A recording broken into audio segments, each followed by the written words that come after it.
여러분, 이 질문에서부터 한번 시작해 보죠. 최근에 내가 하나님 앞에 기도했더니 하나님께서 내 기도에 응답하셨다라고 하는 일이 있으십니까? 없으십니까? 응답하셨다 하는 분들이라면 그럼 하나님께서 어떻게 응답하셨습니까?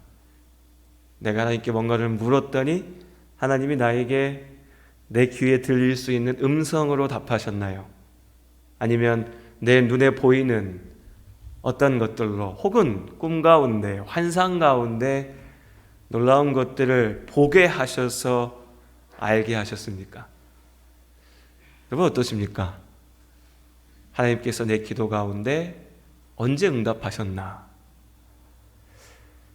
우리 모두가 하나님 앞에 간절히 기도하고 그 하나님의 답을 하나님께서 나에게 듣게 하시든 보게 하시든 알게 하시든 그 하나님의 분명하신 답을 경험했던, 보았던, 들었던 그런 경험이 있습니다. 있으실 겁니다.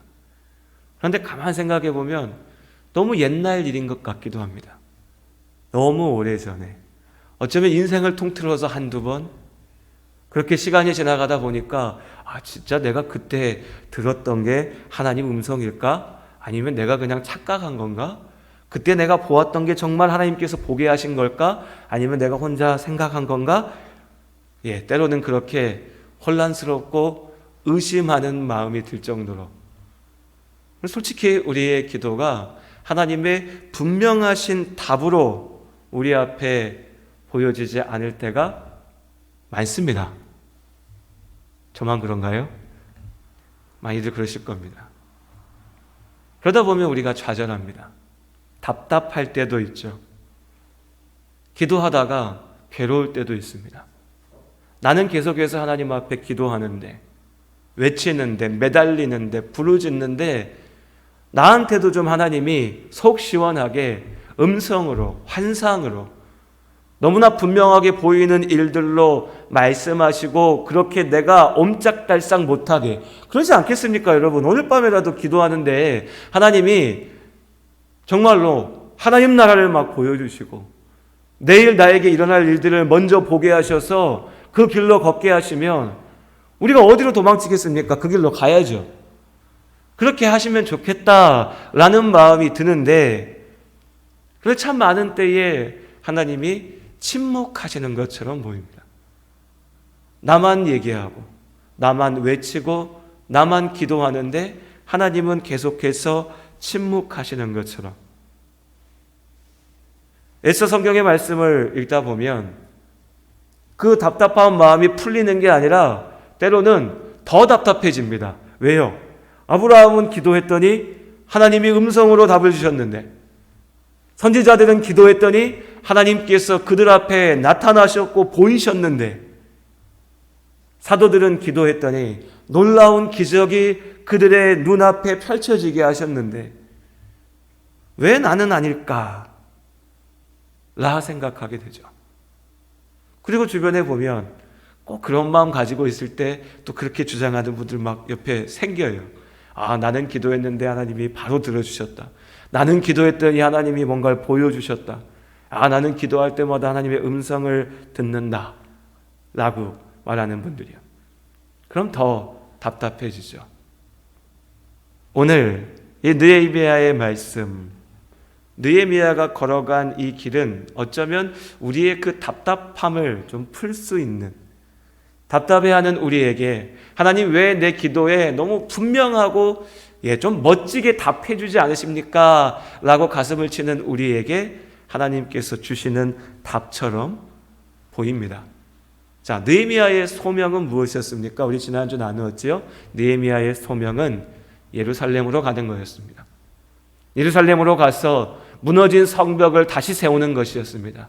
그래서 약탈당하고 결핍되어 고통받고 있던 유대 백성들을, 하나님의 사람들을 온전한 삶의 자리로 회복시키는 것이었습니다. 이것이 느헤미야의 소명이었습니다. 그럼 여러분, 여기서 생각해 보죠.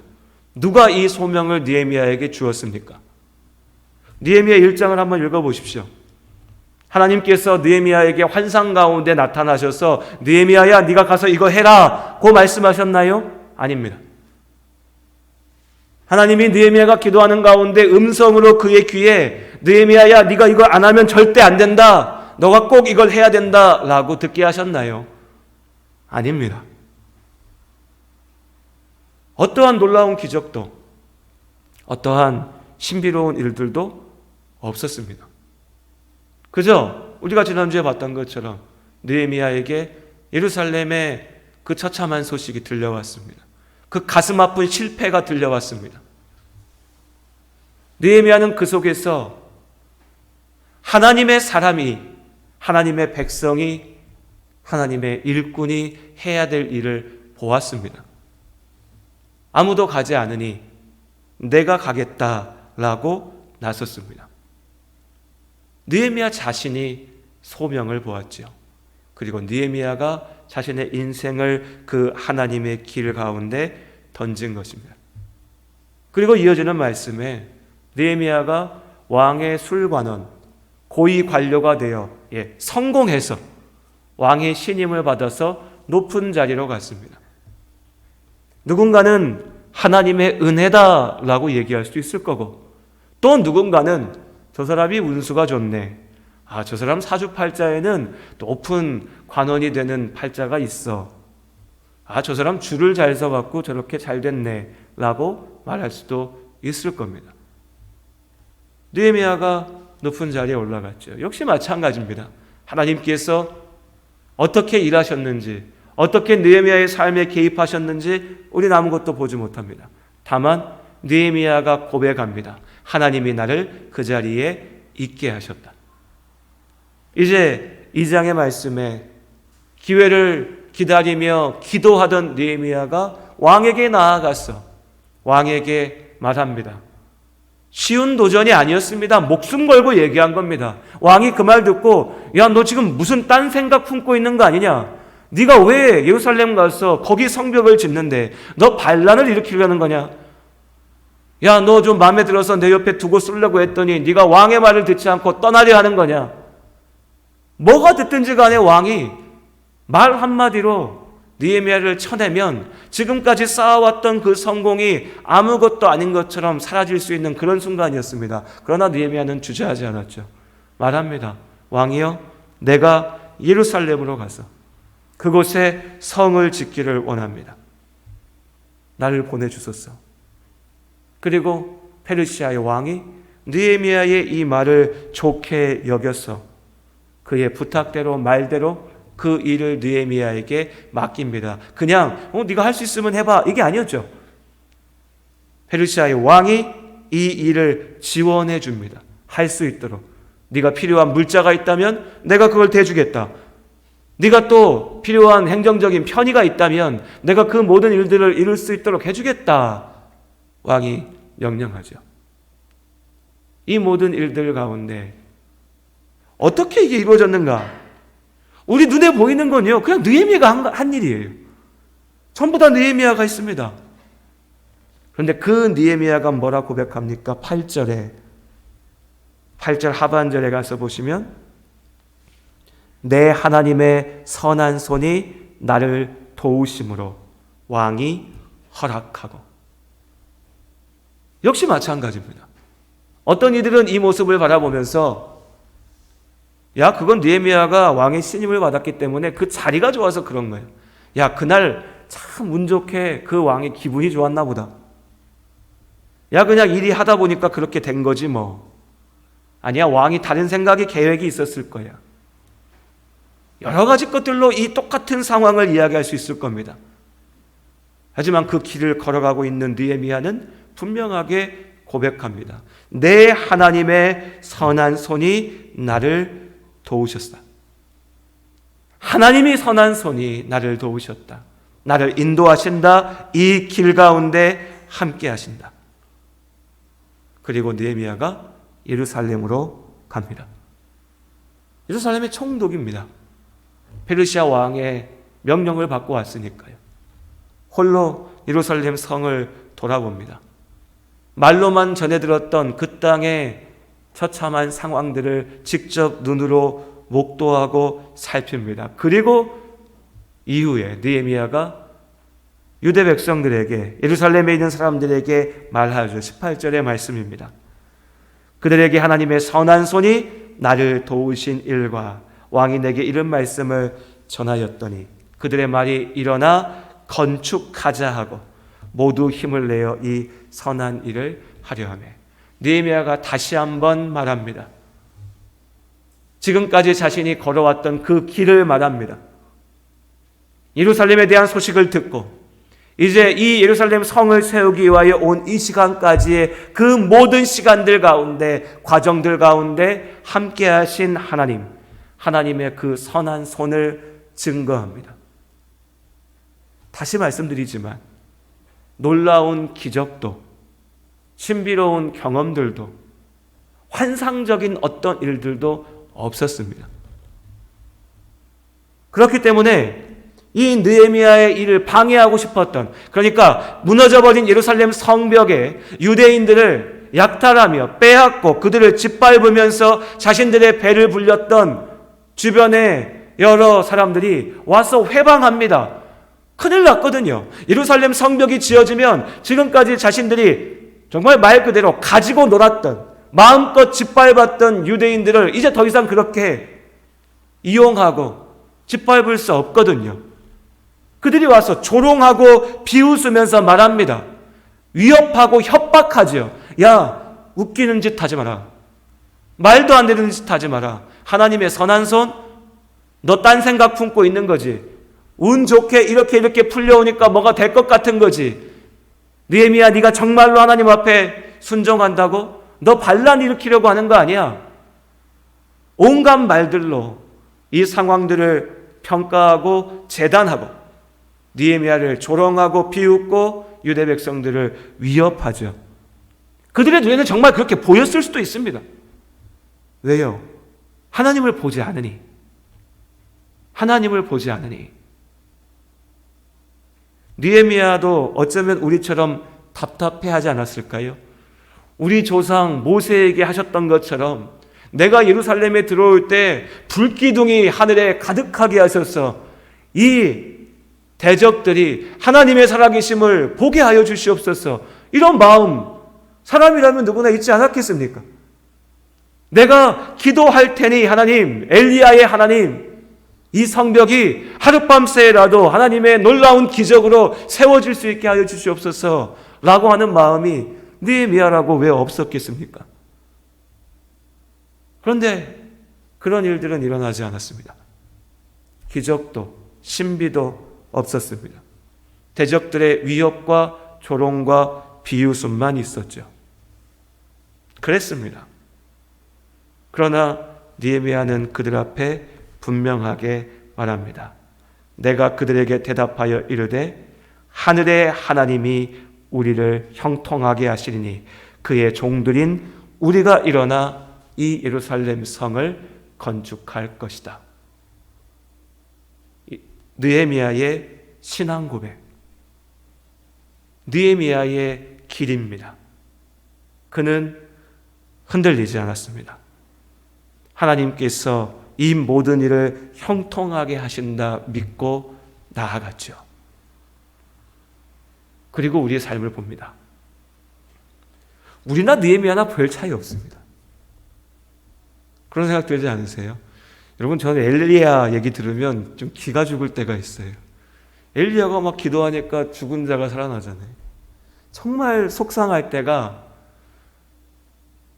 몸이 아파서 고통스러워하신 분들 보면 진짜 하나님 좀 나한테도 정말 신비로운 기적을 행할 수 있는 능력을 좀 주셔서 저 사람이, 저 성도가 회복될 수 있게 좀 해주시면, 살 수 있게 해주시면 좋겠습니다 라는 마음 들 때가 있습니다. 많이 있습니다. 하나님, 교회의 일들, 하나님의 일들, 내가 내 욕심 찾으려고 하는 것도 아니고 나쁜 일 하려고 하는 것도 아닌데 하나님의 일 하려고 하는 건데 좀 기도하면 하나님이 그냥 바로바로 좀 들어주시면 얼마나 좋습니까? 라고 답답하고 괴로울 때도 있습니다. 느헤미야도 그랬을 겁니다. 느헤미야의 말씀은 담담하게 기록되어져 있지만 우리가 능히 짐작할 수 있지요. 느헤미야라고 뭐 얼마나 대단한 사람이었겠습니까? 그도 답답했을 거고 그도 괴로웠을 겁니다. 그도 의심했을 겁니다. 이게 맞는 길인가? 내가 왜 이러고 있지? 내가 정말 이 페르시아 왕궁을 떠나서 저 예루살렘에 가서 이 고생하는 게 맞는 걸까? 고민하지 않았겠습니까? 그도 사람인데. 그러나 또한 그때에도 느헤미야는요, 기도했습니다. 믿음으로 하나님 앞에 섰습니다.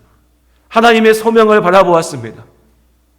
성경에 멋지고 대단한 표현들로 쓰여져 있지 않지만 또한 우리는 분명히 알 수 있습니다. 하나님께서 느헤미야의 삶 속에 순간순간마다 분명한 소명을 주시고 확인하시고 보게 하시고 인도해 가시고 이끌어 가시는, 남들이 보고 들으면 야 그건 네 생각이야, 너 혼자 착각이야, 야 그거 그냥 우연히 있을 수도 있는 일이야, 온갖 말로 깎아내리고 비방하고 조롱할 수도 있어서 누구한테 가서 이게 하나님의 뜻입니다, 내가 대단하게 자랑하면서 말할 수도 없는 그런 상황일 수 있지만, 그러나 하나님께서는 분명히 느헤미야에게 답하셨고 말씀하셨고 그를 인도하셨습니다.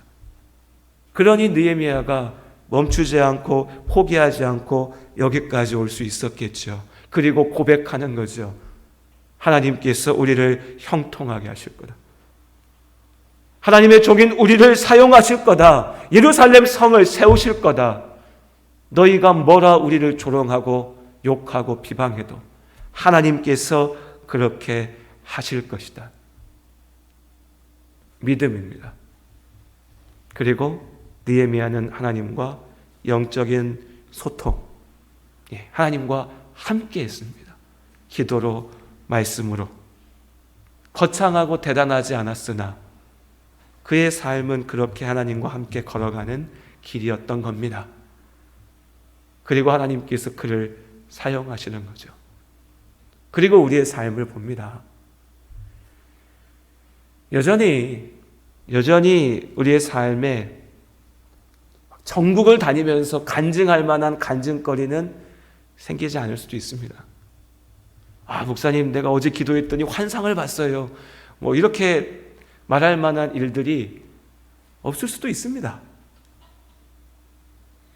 내 스스로도 이거 하나님 인도하심인데? 라고 기뻐하고 감사했다가 또 조금 시간이 지나면 진짜 맞았나?